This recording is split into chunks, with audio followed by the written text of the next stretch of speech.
Arshad Nadeem's modest home and reveals how, despite limited facilities, Nadeem etched his name into the history books. Arshad Nadeem of Pakistan, a huge goal in the second round to take the lead.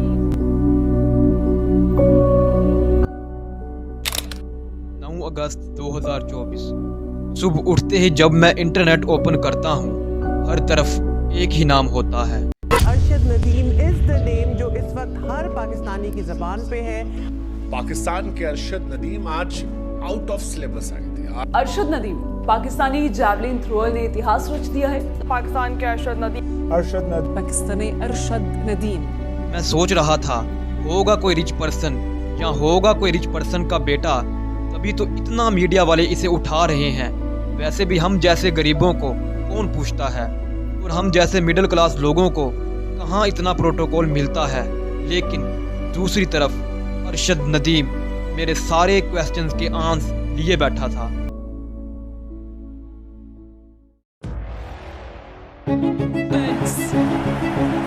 Arshad Nadeem. और Pakistani athlete Arshad Nadeem ने gold medal जीत लिया है। उन्होंने न सिर्फ Olympics में gold medal जीता, बल्कि एक नया ओलंपिक्स रिकॉर्ड भी बना दिया।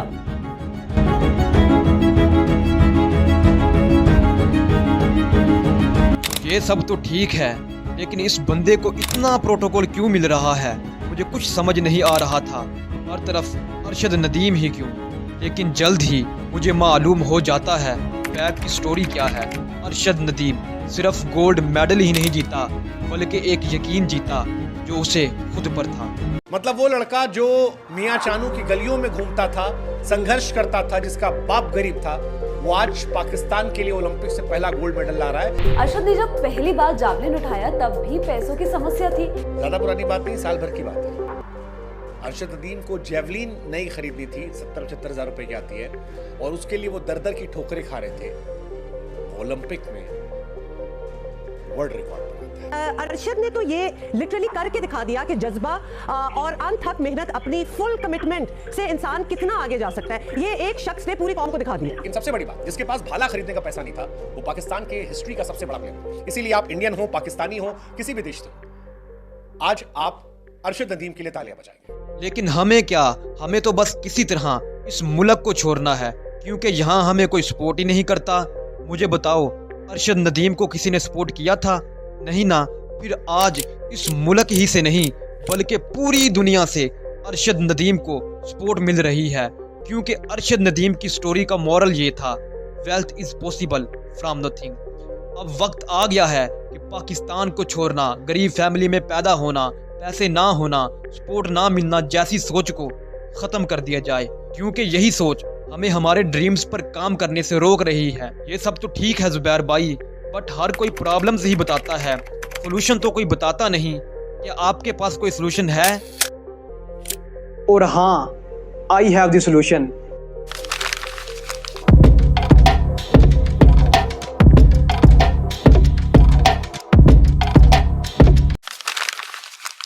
मेरे पास वो एग्जैक्टली रोड मैप है जिस पर चलकर मैं और आप अपने आने वाली जनरेशन को इन ट्रैप से निकाल सकते हैं जो हमें खुद के ख्वाबों पर काम करने से रोक रहे हैं। वक्त आ गया है कि हम अपनी लाइफ की पूरी जिम्मेदारी खुद उठा लें।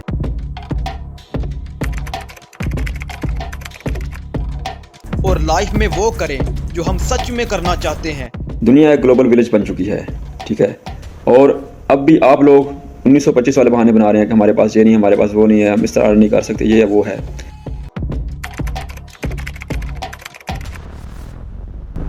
जिसको करने के बाद हम खुश भी रहें, खूब सारा पैसा भी कमाएं और अपने कंट्री को आगे भी बढ़ा सकें। Everything is possible with hard work. मतलब कि इंसान अगर मुसलसल मेहनत करता है तो वो कुछ भी हासिल कर सकता है।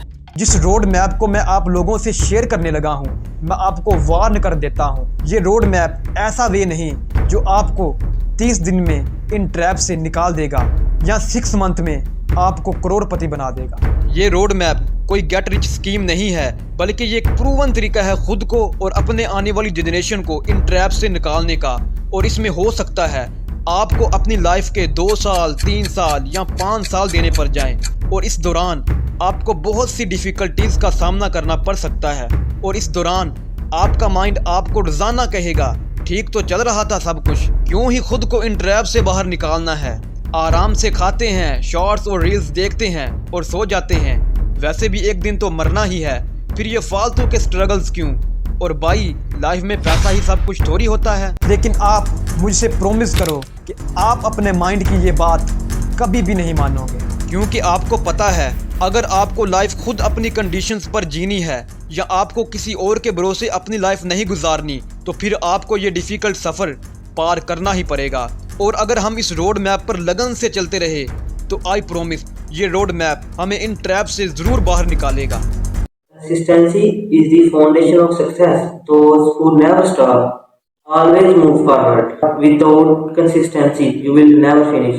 कामयाब वही होते हैं जो अपना सफर मुसलसल जारी रखते हैं। साल 1760 में इंडस्ट्रियल रेवोल्यूशन आया जिसने ग्लोबल इकोनॉमी को बदल के रख दिया।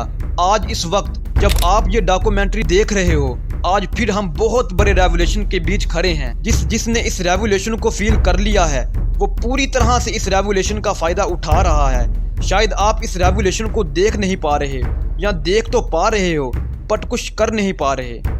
But no anymore. अब आपको भी इस रेवोल्यूशन का फायदा उठाना है और अपनी जिंदगी को पूरी तरह ट्रांसफॉर्म करना है। अगर आपको कुछ भी नहीं समझ आ रहा कि मैं किस रेवोल्यूशन की बात कर रहा हूँ, तो अगले चंद मिनट्स में आपको सब पता चल जाएगा कि मैं किस रेवोल्यूशन की बात कर रहा हूँ।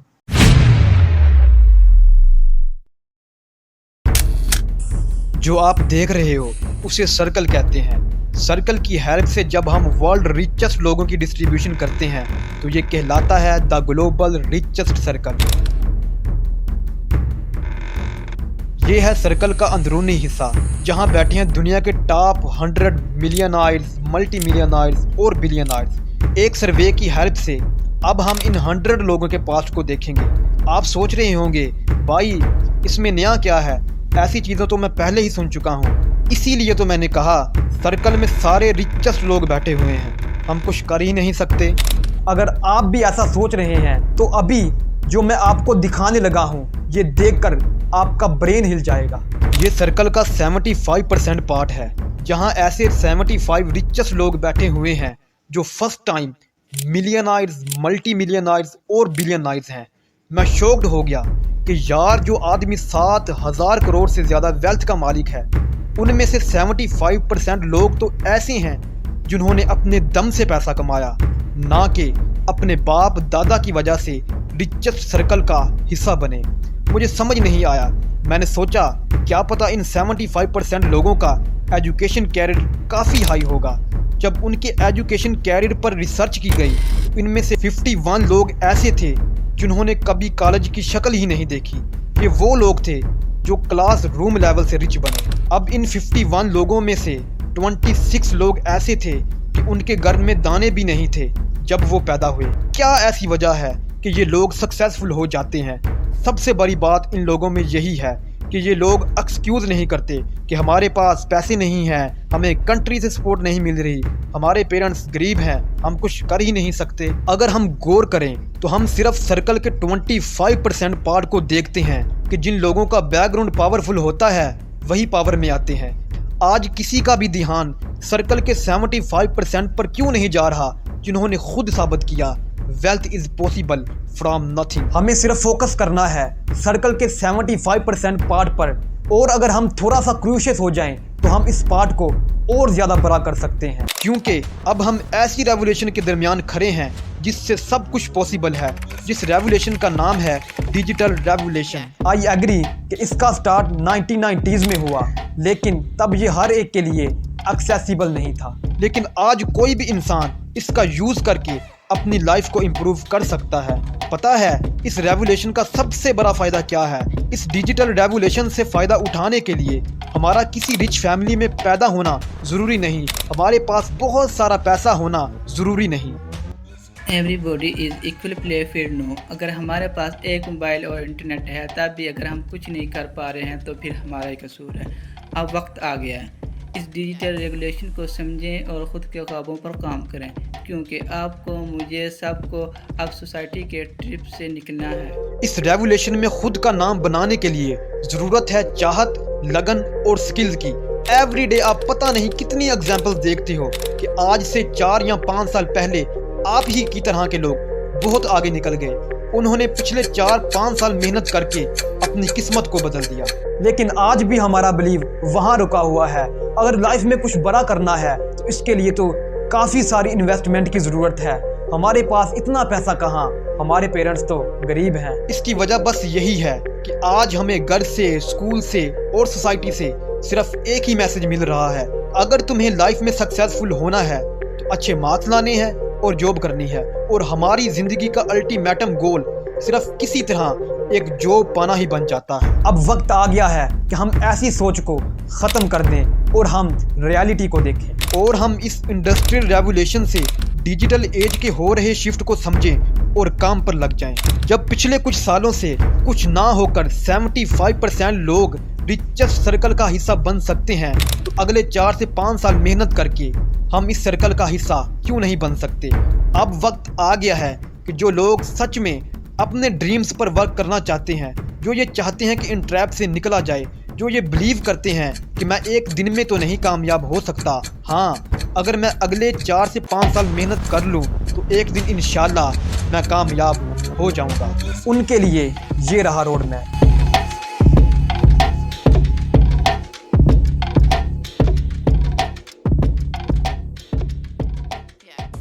रोड मैप की सबसे पहली स्टेज है एक्सप्लोरेशन। अगर आप थोड़ा सा एनालाइज करो तो ये बात नहीं कि जो स्कूल में या कॉलेजेस में पढ़ाया जा रहा है वो किसी काम का नहीं, बट दिक्कत ये है कि सबको सेम चीज़ ही पढ़ाई जा रही है। अब जिनका इंटरेस्ट इस फील्ड में होगा वो तो कामयाब हो जाएंगे, बट दूसरे सारे फेल हो जाएंगे। लाइफ में फेल होना जुर्म नहीं है, लेकिन हमेशा फेलियर ही रहना जुर्म है। जब हम फेल होंगे तभी तो हमें पता चलेगा कि सक्सेस के लिए करना क्या है। Simply success is possible after failure. The first thing जो हमें अपनी लाइफ में इम्प्लीमेंट करना है वो है एक्सप्लोरेशन, और हमें श्योर करना है कि हम अपने आने वाली जनरेशन से भी ये इम्प्लीमेंट करवाएंगे। हम हार्ड वर्क तो करना शुरू कर देते हैं, लेकिन हम उस फील्ड को एक्सप्लोर करना भूल जाते हैं। इससे ज़्यादा तकलीफ की बात क्या होगी कि हम 10-12 साल मेहनत करें, फिर हमें एक अच्छी जॉब भी मिल जाए, हम 1-2 लाख अर्न भी कर रहे हों, लेकिन हम खुद को इस काम के लिए ज़बरदस्ती पुश कर रहे हों क्योंकि हमें ये काम बिल्कुल भी नहीं पसंद। अब क्वेश्चन उठता है, हम एक्सप्लोरेशन कैसे करें? इसके लिए सबसे पहले आप खुद पर नजर डालें कि नेचुरली वो कौन सी खूबी है जो आपके अंदर है जिससे आप कुछ भी कर सकते हो। अगर नहीं तो आप अपना इंटरेस्ट देखें कि आपको किस चीज़ का इंटरेस्ट है और वो कौन सा काम है जिसे आप खुशी से कर सकते हो और दूसरों की लाइफ में इसका पॉजिटिवली इफेक्ट पड़ सकता है। अगर नहीं तो फिर आ जाइए डिजिटल वर्ल्ड में। वहाँ आप शिद्दत से YouTube पर एक्सप्लोर करें, Google पर एक्सप्लोर करो और अपने लाइफ एक्सपीरियंस को बार बार देखें। आप जो भी फील्ड चूज करो, हाँ लेकिन 2 चीज़ों का ख्याल रखना है, you love your work, how your work effective for people. और आपको ये सब कुछ एक ही दिन में डिसाइड नहीं करना। रोड मैप की दूसरी स्टेज है स्किल डेवलपमेंट। आप जो भी फील्ड चूज करो, बट एक चीज़ जो हर जगह इम्प्लीमेंट होनी है वो ये है कि आपको इस फील्ड की स्किल में बेस्ट बनना पड़ेगा। इंटरेस्टिंग बात ये है जो भी फील्ड हमने खुद से चुनी है उसमें स्किल सीखने का मजा आना चाहिए। अब सबसे पहले एक्सक्यूजेस देना बंद करो कि I don't have money to buy courses. आजकल गूगल से, यूट्यूब से हर चीज़ अवेलेबल है। आपकी फील्ड के मुताबिक हर इंफॉर्मेशन लेक्चर सुन सकते हैं आप। नो एक्सक्यूज के हम सीखें कहाँ से, हमारे पास पैसे नहीं है। नाउ अब आपने स्किल्स को एक लेवल तक सीख लिया है। मैं ये नहीं कह रहा कि अब आपने इस स्किल्स में मास्टर कर लिया है, this is not correct way. आपको बस एक लेवल तक सीखना है। अब रोड मैप की तीसरी स्टेज पर जाने का वक्त आ गया है। अभी तक जो आप प्रोडक्ट इकट्ठी कर रहे थे, अब वक्त आ गया है कि उस पर एक्सपेरिमेंट किया जाए। आपने जो भी स्किल सीखी हैं, अब आपको इन्हें वर्ल्ड के सामने शेयर करना है, क्योंकि हम सबको पता है जो दिखता है वही बिकता है। क्रिएट एन इंस्टाग्राम पेज और यूट्यूब चैनल, फिर उन स्किल्स का यूज करके कुछ बनाएं और शेयर करें। शेयर इसलिए नहीं करना कि मिलियंस में व्यूज आ जाएं, आपने शेयर इसलिए करना है कि अब आपकी एक ऑनलाइन प्रेजेंस है, क्योंकि जब आपने लोगों को अप्रोच करना है अपनी प्रोडक्ट सेल करनी है तो आपके पास कुछ दिखाने के लिए हो। इस रेवोल्यूशन में आज जिसे भी किसी चीज़ की ज़रूरत होती है वो इंटरनेट पर ही सर्च करता है। इस रेवोल्यूशन में अगर आपके पास ऑनलाइन प्रेजेंस नहीं है तो आप बहुत सारी अपॉर्चुनिटीज़ मिस कर रहे हो। ऑनलाइन इसलिए नहीं कि आपके मिलियंस में सब्सक्राइबर हों, आपको बस 100 ऐसे फॉलोअर चाहिए जो आपकी प्रोडक्ट लेने के लिए रेडी हो और जिन पर आपकी स्किल्स का पॉजिटिवली इफेक्ट पड़ रहा हो। जिस रेवोल्यूशन की मैं बात कर रहा था वो यही तो है। क्योंकि अगर आज से 15-20 साल पहले आपके पास कोई स्किल होती आपको बहुत स्ट्रगल करना पड़ता, बट आज ये सब कुछ इजी है। आप सोचते हो 10 दिन काम करूंगा 11वें दिन पैसे अर्न करूंगा, क्या इतना इजी लगता है आपको? आप सोचते होंगे कौन जाए इन स्किल्स को मास्टर करने, हमें तो जल्दी से पैसे कमाना है, इसलिए हम इन कोर्सेज वाले स्किल्स को छोड़कर उन ट्रैप्स में फंस जाते हैं जो कहते हैं अगले 16 दिन काम करके आप करोड़पति बन जाओगे, अगले 4 महीने में ये काम करके आप करोड़पति बन जाओगे। लेकिन हम ना तो पहले कुछ कर पाते हैं और ना ही बाद में। अब रोड मैप की आखिरी स्टेज में जाने का वक्त आ गया है जहां आपको अपनी प्रोडक्ट्स लॉन्च करनी है। अब आपके पास एक फील्ड है जिसमें काम करने पर आपको मजा आ रहा है और जिसका फीडबैक भी लोगों से आपको मिल गया है। अब वक्त आ गया है कि आप एक ऐसी ऑनलाइन सर्विस बिल्ड करें जिससे किसी की लाइफ में, किसी के बिजनेस में पॉजिटिवली इफेक्ट पड़ रहा हो। आप उसे लॉन्च करें। आहिस्ता आहिस्ता लोग आपकी सर्विसेज लेना शुरू कर देंगे और आहिस्ता आहिस्ता लोग आपकी स्किल्स को वॉच करना शुरू कर देंगे और इसी तरह स्लोली बट श्योरली आप ज्यादा से ज्यादा 4 या 5 साल बाद खुद को इन ट्रैप से निकाल लोगे और जहां अभी आपके पास कुछ भी नहीं वहां कुछ सालों बाद आपके पास सब कुछ होगा। काफी ज्यादा ड्यूरेशन लग रहा है ना ये, बट ट्रस्ट मी, काम करते करते आपको पता भी नहीं चलेगा कि ये 3 से 4 साल कैसे गुजर गए। अगर आज हम 0 पर भी हैं तो इस रोड मैप से गुजरते गुजरते हम सेल्फ डिपेंडेंट बन जाएंगे। अगर आप इस डॉक्यूमेंट्री को देखकर खामोश ही रहने वाले हो और कोई भी स्टेप नहीं लेने वाले तो मेरी ये बात याद रखना, कोई भी नहीं आने वाला आपको इस कंडीशन से बाहर निकालने वाला, ना कोई गवर्नमेंट ना कोई एडमिनिस्ट्रेशन, सिर्फ आप ही हो जो खुद को इस कंडीशन से बाहर निकाल सकते हो। अगर आप तैयार हैं तो फिर आज ही से अपना माइंड शिफ्ट करें कि wealth is possible from nothing, क्योंकि यही एक तरीका है अपने पाकिस्तान को आगे बढ़ाने का। सोचिए कैसा होगा वो पाकिस्तान जिसमें हर इंसान वो काम करने लग जाए जिसे वो अपनी लाइफ में हमेशा से करना चाहता था, जिसे करने के बाद वो खुश भी रह सके, खूब सारा पैसा भी कमा सके और अपने कंट्री को आगे भी बढ़ा सके। आप रोज शिकायत करते हो कि हमारा पाकिस्तान इस चीज में पीछे है, हमारा पाकिस्तान फलां चीज में खराब है, लेकिन हम ये नहीं समझते कि पाकिस्तान तब ही है जब हम हैं एक एक इंसान से मिलकर पाकिस्तान बन रहा है। अगर हर इंसान खुद को इम्प्रूव करना शुरू कर दे तो पाकिस्तान खुद ही इम्प्रूव